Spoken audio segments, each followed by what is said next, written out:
Shalom, my friends from here in the Holy Land. Shalom from Israel. We're here at this week's live broadcast that we do every single Tuesday at this time, which is 3 o'clock p.m. Israel time. So I invite you every week to tune in as we deal with different issues surrounding faith, surrounding Judaism, surrounding family, surrounding fellowship, and there's always very interesting things going on. One of the things that a lot of people have asked me to address is how I tie my headscarf and how, as a woman, I'm a mother of 4, I have an amazing husband, and how we juggle in faith the balance of being a mother, being a wife, taking care of the house, and also so many women are out in the professional field as well. So this is what we're going to do today. First, we're going to deal with women figures in the Bible. Then we're going to deal with women in modern faith. And then you're going to learn how to tie a headscarf, as so many of you have been asking me. And I'm going to use my beautiful daughter as the mannequin for how to tie the headscarf. So when I think about women in the Bible, there are a few figures that really stand out to me the most. The first one is Moses' mother, right? We know that Moses was born during a time when Pharaoh said that all Jewish boys had to be killed, that they had to be thrown into the sea and killed because no Jewish boys, he saw in the stars that there was going to be a leader of Israel that was going to redeem the Jewish people that was going to be born right around that time. And so Pharaoh said, throw all the boys into the sea. And it was actually Moses' father that said we shouldn't have kids. And Moses' mother said, if you don't want to have kids because of this decree, you're worse than Pharaoh. Not only are you killing the Jewish boys, but you're killing the Jewish girls as well. And Moses was born, and we know that the midwives Shiphrah and Puah came to help deliver Moses. And his mother said, I can't throw him into the sea. I can't kill him.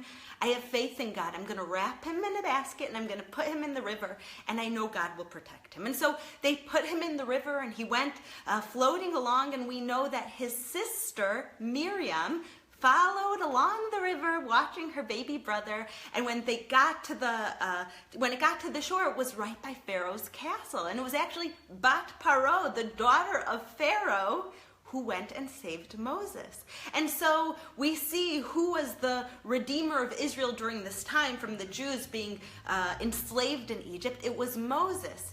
But who can we attribute to Moses being alive at all in order to redeem the people of Israel and bring them from Egypt into Israel, from slavery into freedom? The women, his mother and his sister.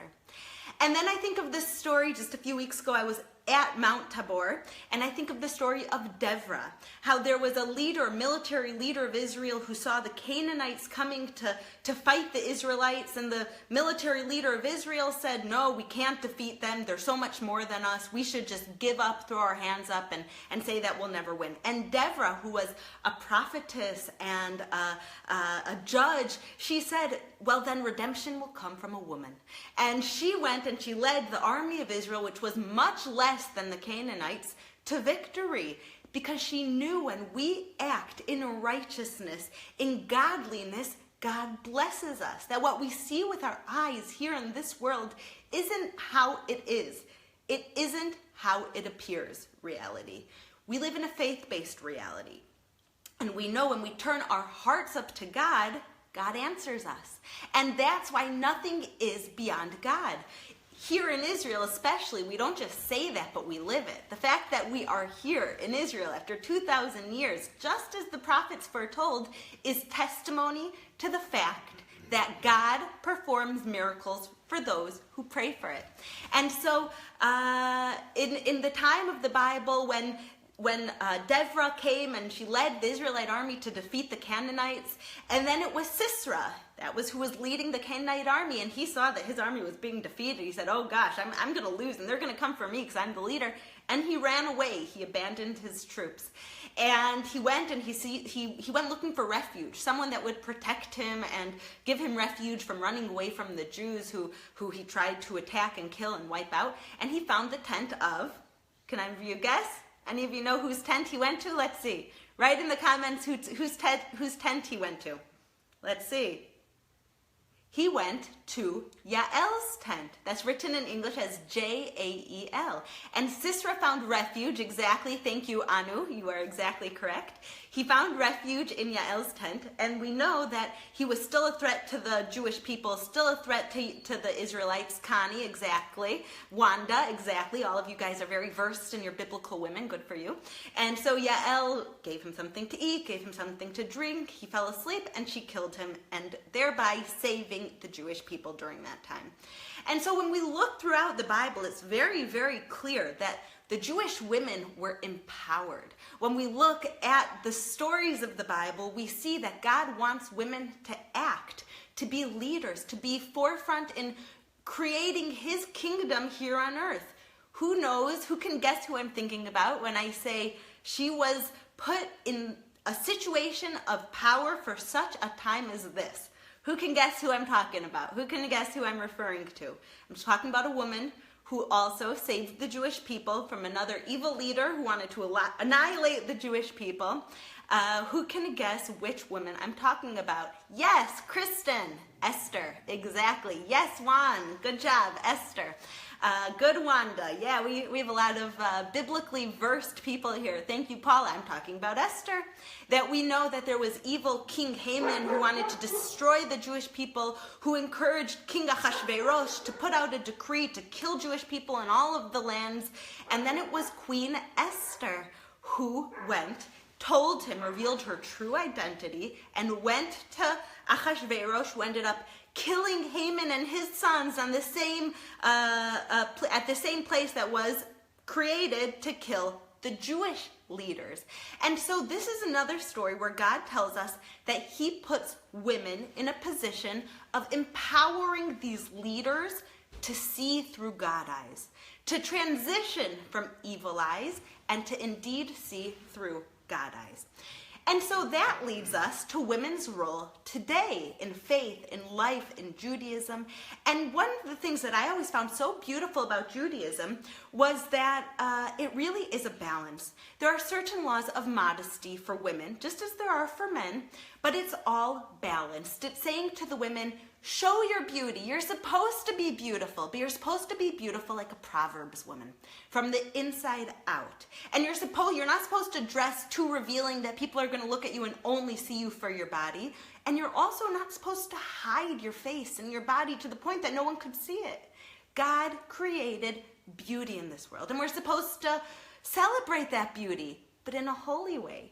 And so as you'll notice, a lot of faithful religious Jewish women will not wear tank tops. Many religious women also do, but following the traditional way that it's been done. Many Jewish women look beautiful, take care of themselves. It's not like many of the religious, other religions that, let's say, cover their face because they say, no, you can't look at women. But it's also not like the totally secular that say you could wear whatever you want. Because Judaism says you should respect women. You should respect women for their minds. You should respect women for their faith. You should respect women for their faith. And that's what we see in the biblical Esther, in the biblical Miriam, in the biblical Jael, in the biblical Deborah. These women who are not hiding in the house, not hiding in a room and letting the men do everything, but rather taking a leadership role in leading the people in faith. Now, everyone really has to decide for themselves what's modest for them.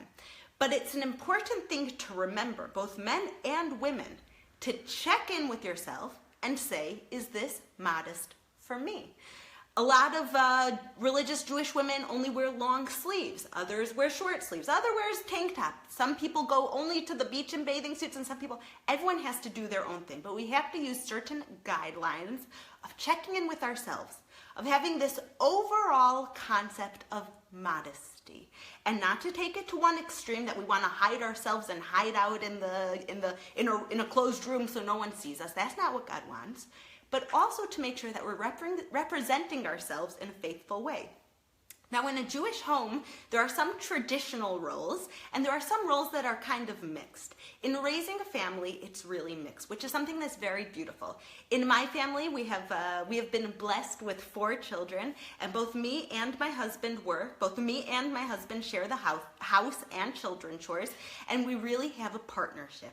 There's nothing in Judaism that says that women can't go out and work, or that women have to stay at home, or that women have to be in the kitchen and men shouldn't. There's nothing like that. Traditionally, up until our generation really, it was traditional that women would stay at home and men would go out to work. They were the homemakers, men would go out and work. And that's traditionally what Jewish women did also. But as the times changed, Judaism and women's place within Judaism changed as well.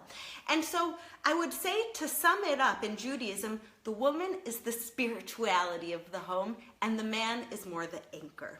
What do I mean by that? Men have a biblical obligation, just as it used to be that we would bring sacrifices to the temple. When the temple was destroyed, there was instituted prayer, certain times for traditional prayer. Men have an obligation to pray 3 times a day in Judaism. Women don't have the same obligation. But women have an obligation to search and to pray for their children, not necessarily the traditional prayers, but it's traditionally the women's role to pray for the children, to pray for the family. There are all different things that set up this structure of completion, of the man and the woman and the children and God completing each other. It says that there are 3 creators, 3 partners in the creation of life: the man, the woman, and God. And so that's really the setup of the house, that we don't have any things that women should not do or men should not do, but we really create a system that works for everyone. In being the warrior women, thank God I've been blessed with a husband who really encourages me to go out and do good things in the world and be an influence and be godliness. And my husband is the one that always, not only is my source of encouragement, but also inspiration. That he really brings me down to the roots of studying the Bible portion every single week, of going and praying from the Siddur, from the prayer book, the traditional prayers. We are a balance in this world. We're made up of both body and soul, and we have to find the balance in that. And just as we are created in body and soul, and we have to find the balance between doing things for our body that we need, but not forgetting about our soul, and also vice versa. Judaism says, don't go sit on top of a mountain meditating for your whole life and only focusing on your soul. God created you with a body. You have to take care of that body. You have to appreciate that body. You have to celebrate that body. And you have to use that body to do good in the world. And so we pray that we use our feet to go out and do good deeds, that we use our hands, a Proverbs woman. But I'll tell you a secret. In the Bible, when it talks about women and men, it's not talking about an actual woman and men. It's talking about certain attributes. A lot of time we'll refer to God in our prayers as, for example, Modim anachnu lach. We say, we are worshiping you, but you in the feminine term. In Hebrew, there are feminine and masculine terms. You could say lach is for a girl. For example, you'd say, Ani rotza latet lach et ze. I want to give you this, but you're talking to a girl. Or for a boy, you would say, Ani rotza latet lecha et ze. That you want to give him this. And so a lot of times in prayers, we switch off between calling God in a feminine term and in a masculine term. And what that shows us is that we all have both of those sides within us. We have certain masculine characteristics, just as we have certain feminine characteristics. And so the prayer and the goal and the work is to try to embrace both of these and to know in what situations we're supposed to use our feminine characteristics of being caring and being soft and being prayerful from the heart and really using our hands to manifest God's feminine sides.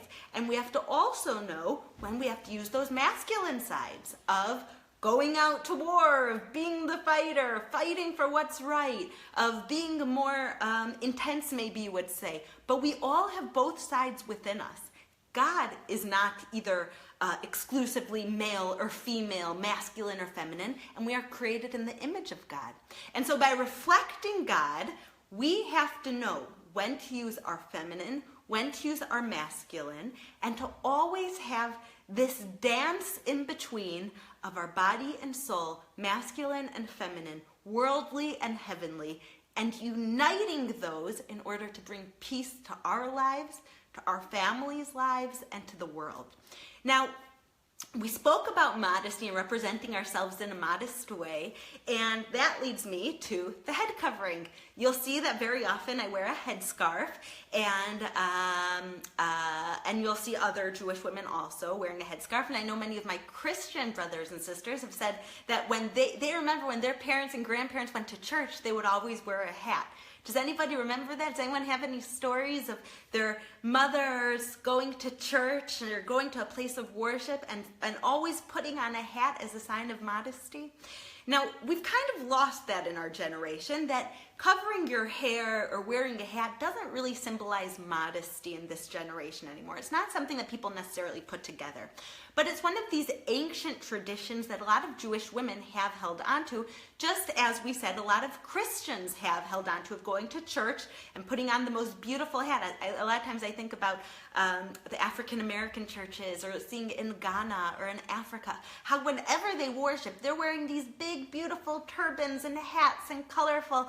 I see that Paula Cribb says that her grandmother always wore a bonnet to church. And so this is something that for thousands of years was the tradition, that women, when they were in place of worship, in a place of celebration, they would cover their hair.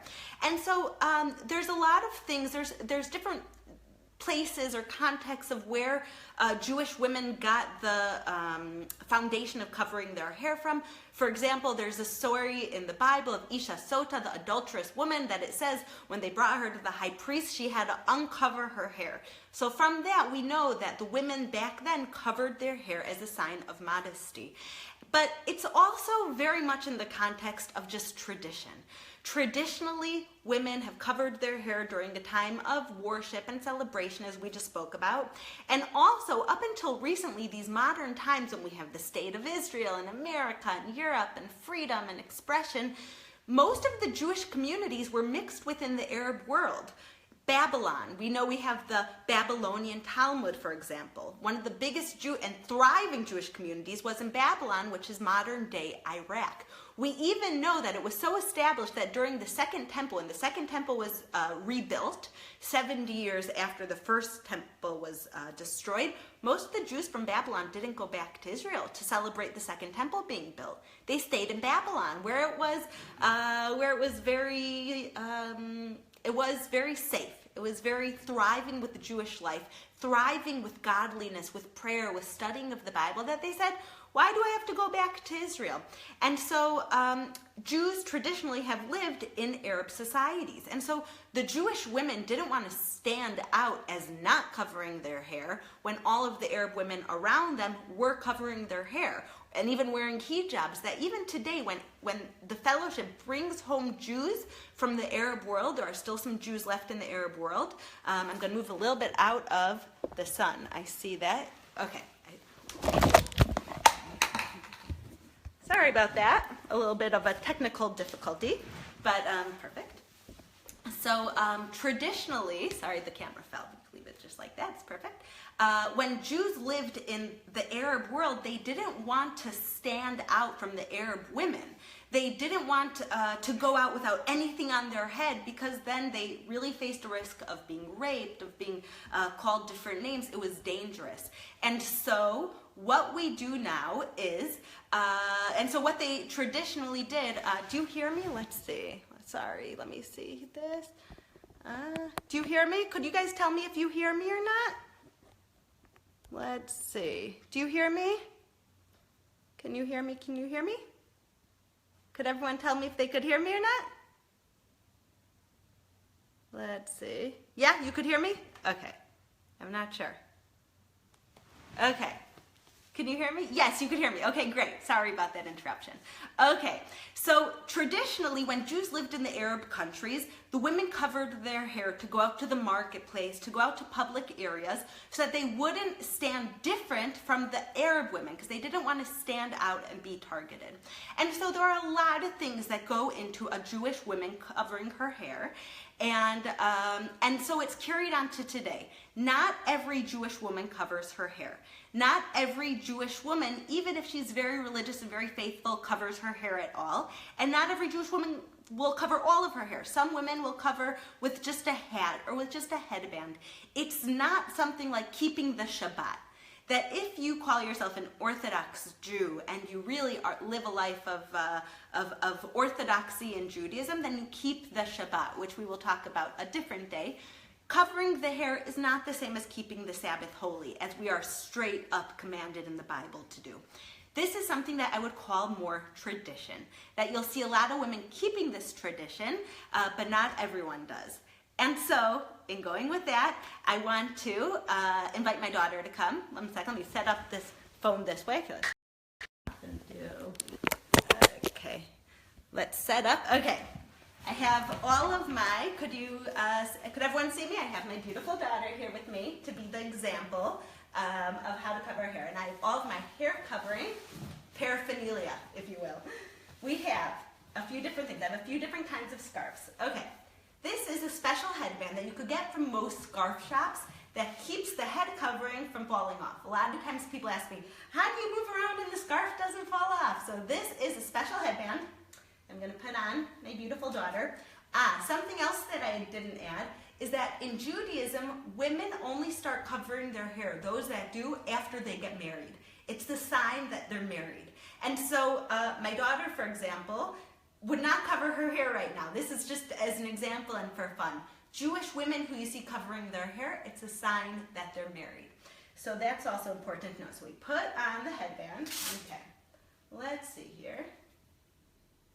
We're going to put on this headband so that the headscarf doesn't slip. Now, there are two kinds of headscarves that I'm going to show you. One is just a triangle. It's actually a big square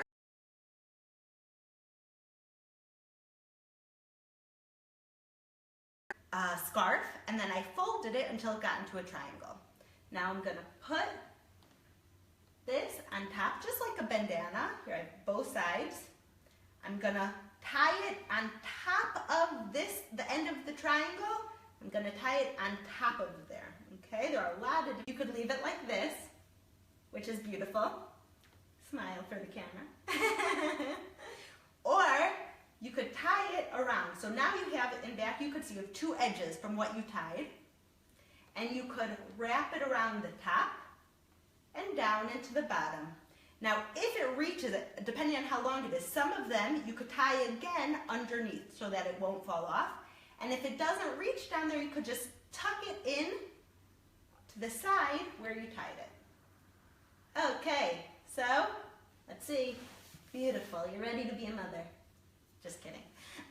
So this is one way to tie the headscarf. So those were two different options of how to tie the headscarf. It's a lot easier than it looks. It looks so beautiful. It looks like it'd be so hard. But you're just buying a big square scarf, folding it in half to make a triangle, and then tying it over, tying it just like a bandana, and then if you want, you could wrap each long end around your head, okay? So we have that kind. Now I'm going to show you one other kind, which is actually the kind that I'm wearing right now, and how to tie another kind. So as we said, this was a square. We tie it into a triangle, okay? Now this is another kind. This is a big, long scarf that maybe many of you even have in your house to wrap around your neck or to use in different ways. That you could use this as a neck scarf or you could wear it as a headscarf. So we're going to tie it, put it out the long way, and then fold it in half. Okay? So we're going to fold it in half so it's very, very long.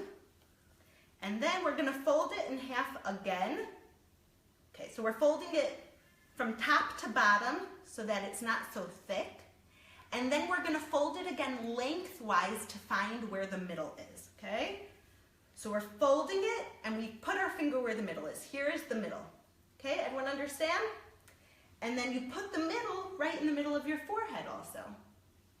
You put it around just like we did with the other one, and then you tie it underneath, just as we did with the other one. Okay, now we have two long edges from tying it, and we do exactly what we did with the other one, is that we put it around the head. One on top of the head this way, and the other on top of the head this way. Now these are long, so they will tie underneath where your bun is. You tie it, and you could either leave these sticking out that I think are pretty, or you could stick them in. Want to smile for the camera? And that is how you tie a Jewish head wrapping. I hope you found this informative and helpful, and I just pray that we will all be the Proverbs women, be associated with Proverbs women, and learn from the mighty warriors of the Bible, and not necessarily from women that we celebrate today, what a true holy woman is, and we should all be worthy to be surrounded by them. God bless you from here in Israel.